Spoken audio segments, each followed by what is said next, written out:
Ağa buyurur ki İmam Baqir aleyhissalam, el-kemalu kullul kemal, et-tefakkuh fid-din, ve sabr alen-naibe, ve takdirul maişe. Ağa buyurur ki insan için bütün kamilliği ve kamilliğin esası üçtür. Birincisi dinde tefekkuh etmek, yani dini derk etmek, dini başa düşmek, dini öğrenmek. İkincisi es-sabru elen naibe, baş vermiş ağrılı hadiselerde, çətin dönemlerde, müsibətli günlərdə səbr eləmək. Üçüncüsü isə yaşayışını təmin etmək. Fikir verirsiniz əzizlərim, bu sifətlərin bəziləri, bu şərtlərin bəziləri, bu vasitələrin nə istəyirsən denən, bəziləri mənəvidir, bəziləri elmidir, bəziləri isə dünyəvidir. Bu da İslamımızın, dinimizin daha bir gözəlliyin bizə göstərir ki, din təkcə bir cəhətdən ötürü nazil olmayıb. Din nazil olub ki, bütün cəhətlərdən insanı xoşbəxtliyə və səadətə aparsın.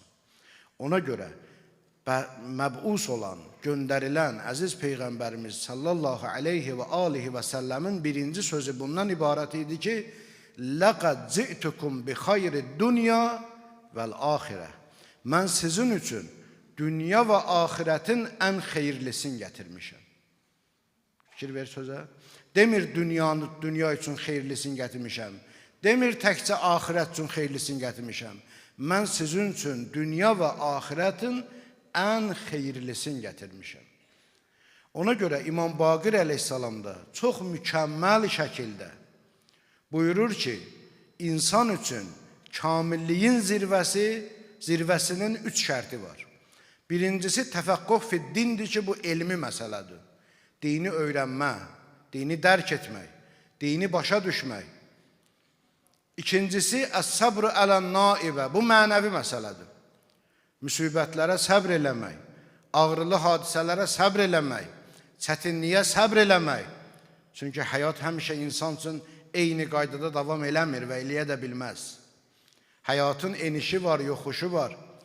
Həyatın dərəsi var, təpəsi var. Həyatın keşməkeşlidir, rəngarəngdir, çeşidlidir.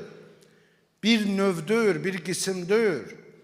Uşaqlığın başqa bir dönəmi var, yeniyetməliyin başqa bir problemi var, cavanlığın başqa bir tərəfi var, orta yaşın başqa problemləri var, ağsaqqal olanda başqa problemlər var. Və ona görə kimisinin bu problemlər maddi olur, kimində mənəvi olur, kimində. Ona görə əs-sabru ələn-naibə, o çətinliklərdə, o ağrılı günlərdə, o müsibətlərdə səbirli olmaq həmən mənəvi səbəblərdəndir, şərtlərdəndir. Üçüncüsü isə təqdirul maişə, bu dünyəvidir. Ki, həyatının, yaşayışının, güzəranının düzgün qiymətləndirilməsi. Təqdir, düzgün qiymətləndirməyə deyərlər. Dəyərləndirməyə deyərlər. İnsan öz həyat yaşayışını düzgün dəyərləndirsin.